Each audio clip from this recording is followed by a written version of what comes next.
kembali lagi di channel Ridho Wahid. Hari ini kita mau podcast bersama teman saya, bernama siapa, Mas? Hamid. Namanya Mas Nur Hamid. Yang notabene beliau juga sekarang menyandang kerja sebagai apa, Mas? Sebagai Kuli. Kuli tapi di sekolahan. Guru guys ya. Jadi hari ini kita mau podcast tentang dunia pendidikan. Seperti sekarang ini banyak sekali yang mempertanyakan bagaimana dunia pendidikan. Makanya kita mau berbincang-bincang, ngobrol santai. Temanya tentang perkembangan pendidikan. Sebelum kita masuk ke topik, menurut Mas Hamid gimana tentang dunia pendidikan saat ini? Menurut saya tentang pendidikan saat ini sangat menyenangkan. Menyenangkannya seperti apa? Ada nggak plus minusnya, Mas Hamid? Plus minusnya ada. Ketika kan sekarang ini dalam dunia digital. Ya. Jadi dunia digital itu ada baiknya ya ada buruknya, semuanya ada baiknya dan ada buruknya. Kalau misalnya contoh baiknya dulu dari dunia Baiknya digital. dalam mengakses sebuah informasi itu cepat, lebih mudah. Itu dari baiknya. Kalau sisi negatifnya gimana? Sisi negatifnya sekarang ini anak-anak susah belajar karena elektronik. Seumpama punya HP, dia hanya mainan scroll TikTok, Facebook dan sebagainya. Dia tidak mencari informasi di kalangan yang seharusnya anak belajar. Betul. Itu setuju. Terus apalagi negatifnya? Masih banyak. Sekarang apalagi di zaman sekarang ini anak kecil ya itu tadi lah TikTok kan utama. Ya. Jadi ada positif dan negatifnya. Dampak positifnya tadi sudah dijelaskan oleh Mas Hamid. Banyak sekali informasi yang sangat mudah dicari di internet, tapi juga tidak menutup kemungkinan untuk hal-hal negatif juga masuk, seperti kehidupan barat masuk juga ke dunia anak-anak yang seharusnya tidak masuk ke dunia mereka. Ya. Oke. Bagaimana perkembangan teknologi yang telah mempengaruhi cara kita belajar dan mengajar? Kira-kira bagaimana cara mempengaruhinya untuk anak-anak terutama? Nah, kalau dalam dunia belajar di sini guru itu diwajibkan harus bisa yaitu yang namanya alat elektronik. Ya seperti laptop, HP dan sebagainya. Apalagi dalam sekarang ini kurikulum merdeka dari KTSP, K13, terus kurikulum merdeka itu banyak kejenjangan yang sangat fatal. Ya, contohnya apa Mas Hamid? Kalau KTSP itu biasa hanya mengandalkan buku dulu. Ya, betul.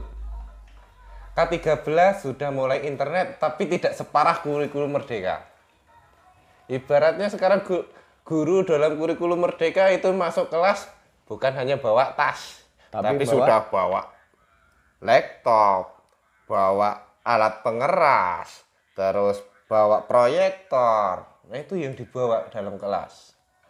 Berarti positifnya anak mungkin lebih interaktif ya. Nah, jadi guru ya enak mengajar karena ada aplikasi ini itu dalam proyektor. Kita menjelaskan lebih mudah, terus juga anak lebih fokus. Nah, yang penting gurunya kreatif. Iya, betul. Tapi mungkin dari segi kesulitannya fasilitas ya, betul Mas Hamid ya? Fasilitas, terutama yang di pasar-pasar seperti kita ini, fasilitas sangat-sangatlah kurang. Terutama dalam internet. Lola? Iya, betul. Karena di setiap sekolah, teman-teman, belum tentu menyediakan semua fasilitas ataupun memiliki kayak seperti pengeras suara, laptopnya, proyektornya, dan juga alat-alat peraga yang lain. Jadi belum tentu di semua sekolah itu merata. Ya mungkin kalau di kota-kota besar, Mas Hamid ya, itu sudah sangat mumpuni untuk menjalankan kurikulum merdeka. Sedangkan kita yang di pelosok masih sangat sulit. Untuk sinyal juga kita sulit. Kadang belum lagi diserbu mati lampu ya Mas Hamid ya. Terus ini ya sekarang kan itu ada yang namanya mengerjakan soal dalam internet itu apa namanya kuis. Kuis ya. Kuis itu kan kita lewat menggunakan Android aplikasi. Betul. Jadi ketika kita menggunakan kuis, anak-anak yang ada di pelosok seperti tempat kita ini susah. Kadang HP-nya cuma satu untuk satu keluarga. Ya, betul, betul, betul. Kita kirim sekarang, nggak taunya HP-nya dibawa bapaknya kerja, nanti malam baru bisa ngerjain. Jadi nggak kekontrol. Betul, betul. Jadi guru itu standby 24 jam. Nanti ada yang jam 10 malam menyelesaikannya, ada yang pagi baru ngirim, nanti ada besoknya siang baru ngirim. Nah, Ya, jadi itulah guys ya, kelemahan dari di era digital seperti ini. Sebenarnya kelebihannya banyak, tapi jikalau prasarananya mumpuni ya Mas ya. Iya, benar. Ini karena tidak mumpuni, rata-rata di tempat kami ini yang memiliki HP, anak-anak sekolah SD terutama belum tentu memiliki HP sendiri kalau di tempat kami. Rata-rata HP-nya milik orang tua ataupun kakaknya yang memang kadang barengan, kadang rebutan. Jadi untuk menggunakan fasilitas itu memang kita masih sangat sulit. Itu kelemahannya. Tapi kalau memang fasilitasnya sudah ada, memang semua pelajaran-pelajaran di kurikulum Merdeka itu bagus sangat Mas Emil, mudah, ya? sangat mudah, Sangat mudah. sangat menyenangkan. Sekarang semua memang melewati betul-betul digital, dari mulai mengerjakan kuis, mengerjakan ujian-ujian, dan sekarang juga ada namanya ANBK ya. ANBK itu asesmen nasional, itu juga sebenarnya bagus untuk meningkatkan mutu dari siswa itu sendiri dan sekolah tersebut. Cuma ya kembali prasarananya juga belum tentu mumpuni semuanya. Nah, terus kira-kira apa yang dilakukan untuk mempersiapkan siswa untuk pekerjaan dan kehidupan di abad ke-21? Maksudnya begini, dengan adanya era digital seperti ini, kita kan juga harus memberi pandangan terhadap anak-anak supaya mereka siap untuk menghadapi kehidupan yang ke depan. Jadi paling tidak kita bisalah memberi gambaran. Coba silahkan Mas. Ya, kalau menurut saya untuk menyongsong masa depan yaitu tadi, kita sebagai anak muda ya harus berkembang. Jadi seperti kayak elektronik, kan zamannya zaman elektronik, apalagi nanti masa depannya. Ya kita harus menyelipkan Ya. dalam suatu pelajaran tentang keadaan elektronik itu, bagaimana cara menggunakannya, yang benar bagaimana, ini yang jelek, itu yang bagus. Betul. Jadi kita harus mewanti-wanti, karena ya itu tadi, elektronik itu ya ada baiknya, ya ada buruknya. Semua pekerjaan ada baiknya, ada buruknya. Ya, saya setuju dengan Mas Hamid. Setiap pembelajaran memang harus diselipkan. Jadi kita bekali lah Mas Hamid ya, iya. bagaimana cara menghadapi era digital untuk kedepannya. Karena apalagi kita Mas Hamid mengajari sekolah dasar itu sangat-sangat penting untuk membekali bagaimana cara menggunakan gadget ataupun alat elektronik untuk kedepannya. Karena itu sangat penting, tapi juga bisa menjadi bumerang bagi anak-anak itu sendiri. Nah, jadi kira-kira konsep dari kurikulum Merdeka ini menurut Mas Hamid bagus atau tidak? Atau banyak bagusnya atau banyak jeleknya? Kira-kira gimana? Kalau menurut saya itu sangat-sangat bagus. Yaitu tadi, fasilitas yang diutamakan. Ya, kalau betul. fasilitas di sekolahan itu sudah semuanya ada, terus dari kalangan wali murid itu mendukung. Iya, betul. Itu mudah. Itu enak, bagi guru itu enak mengajarnya, enak memasukkan materi ke anak itu lebih enak. Betul, betul. Tapi kendalanya yaitu tadi. Karena dari hampir semua, ya nggak semua lah, sebagian besar sekolah-sekolah yang ada di pelosok itu untuk masalah fasilitas elektronik itu masih berkurang. Terus untuk orang tuanya juga, apalagi di pelosok, Kurang mendukung. kurang mendukung juga.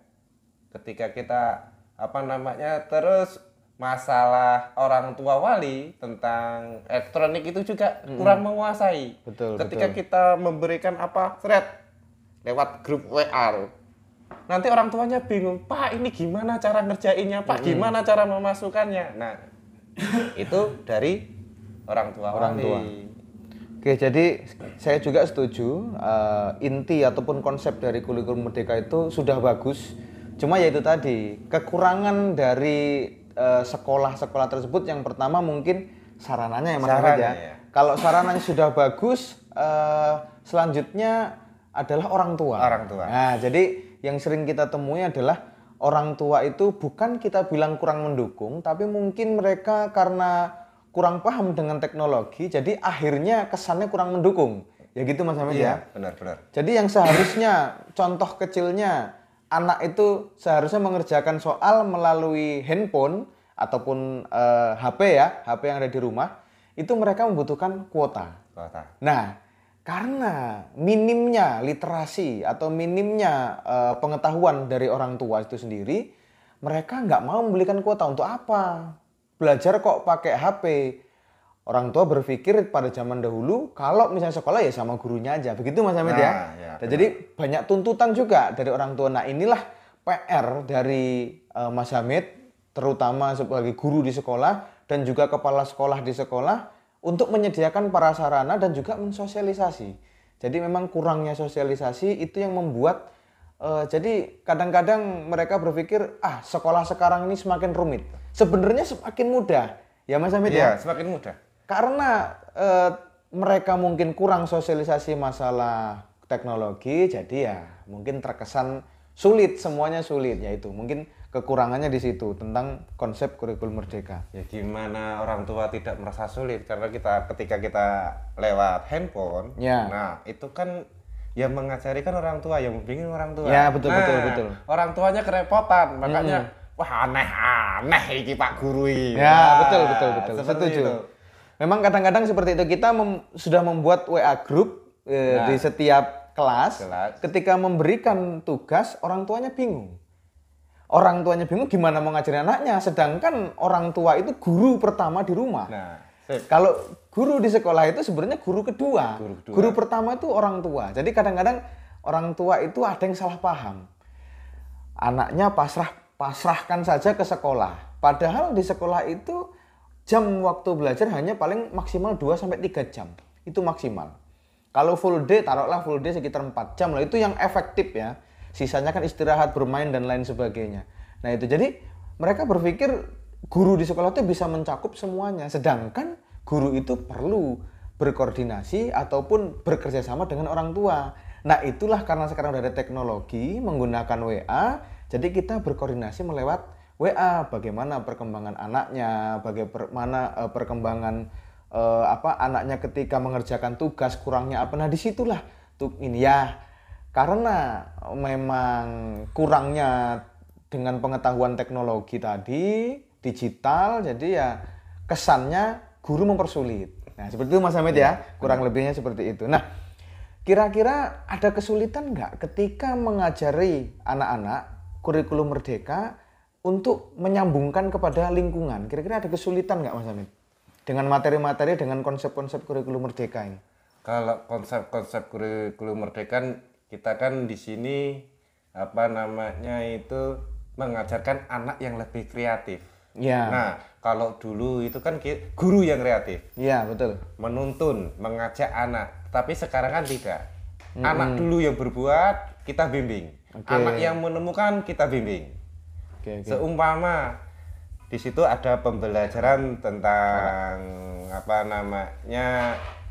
akar serabut, akar tunjang. Nah, itu kita tidak selalu di dalam kelas. Kita bermain di luar kelas, kita lihat. Nah, ini akar tunjang. Nah, dia menemukan, "Pak, ini Pak, akar tunjang. Pak, ini Pak." Nah, baru kita selipin di situ. Kita bimbing. Nah itu asik bagi anak, tidak jenuh hanya di kelas. Betul. Jadi belajar sambil bermain. Betul. Jadi untuk perlu diketahui teman-teman yang mungkin belum tahu tentang kurikulum merdeka. Jadi kurikulum merdeka itu sekarang bukan guru sebagai sumber belajar, bukan. Jadi sekarang kebalik, guru itu sebagai fasilitator. Iya. Jadi anak itu diberikan suatu masalah, guru memberi fasilitasnya, memfasilitasi anak-anak tersebut supaya memecahkan masalah tersebut. Iya. Ya contohnya seperti tadi, anak-anak sudah tahu belum akar serabut seperti apa? Akar tunjang seperti apa? Setelah itu gurunya mungkin menyuruh mencari seperti apa sih akar serabut. Ketika mereka sudah mencari dengan sekemampuan mereka mentok nggak bisa atau memang kita mau studi alam, kita keluar ya Mas Hamid ya. Jadi gurunya memberi fasilitas. Nah seperti inilah. Nah jadi langsung praktek. Contohnya seperti itu. Jadi memang di kurikulum merdeka ini kebalik sekarang. Jadi guru itu bukan sumber ajar utama, tapi melainkan adalah fasilitator fasilitator dari anak-anak tersebut gitu. Jadi sekarang nggak monoton seperti KTSP yang memang awalnya dari yang dulu kita Mas Hamid ya, semua dari buku, guru menerangkan, anak murid mendengarkan lalu mengerjakan tugas. Nah sekarang sudah tidak seperti itu lagi. Kita belajar sambil bermain, sambil praktek, bahkan ada pelajaran apa? P5 ya. P5 itu yang bisa menghasilkan produk. Seperti apa contohnya Mas Hamid? Ya seperti daur ulang. Daur ulang itu kan kita praktek. Jadi sampah-sampah yang tidak berguna didaur ulang menjadi sampah yang berguna. Tapi P5 juga tidak harus menghasilkan produk. Nah, yang tidak menghasilkan produk seperti apa? Seperti kita itu melaksanakan gotong royong. Nah, di situ kerjasamanya yang dinilai. Terus keguyupan, tidak saling kekompakannya juga ya dinilai di situ. Itu P5 yang tidak menghasilkan produk. Kalau yang menghasilkan produk ya seperti tadi daur ulang sampah. Daur ulang. Oke. Nah, itu contoh dari P5 atau apa kepanjangannya? Saya juga lupa itu. P5 Profil penguatan Pancasila. Intinya di situ proyek lah. Proyek membuat sesuatu, tapi yang tadi dibilang sama Mas Hamid itu tidak harus ada produk. Ada produk. Ya, kalau misalnya contohnya kayak seperti daur ulang sampah plastik, pasti ada produknya. Contohnya seperti buat bunga, buat pot. Ya, atau hiasan-hiasan dinding yang lainnya itu pasti ada produknya. Tapi seandainya nggak ada produknya ya nggak apa-apa, tidak harus ada produk. Yang penting guru ini membimbing anak supaya menjadi kreatif. Ya Mas Hamid ya, menjadi kreatif. Jadi tidak monoton seperti itu aja. Oke, ini pertanyaan yang terakhir dan juga mungkin sebagai penutup. Kira-kira apa sih dampak yang diharapkan dari kurikulum Merdeka menurut Mas Hamid sendiri? Dampak dari kurikulum Merdeka yang pertama, anak itu tidak ketinggalan dengan IT. Betul, setuju. Terus yang kedua, menurut saya dengan pelajaran P5, anak-anak itu harus kreatif dan inovatif. Keahlian yang diutamakan. Karena ketika hidup di masa depan dia memiliki keahlian yang menghasilkan produk.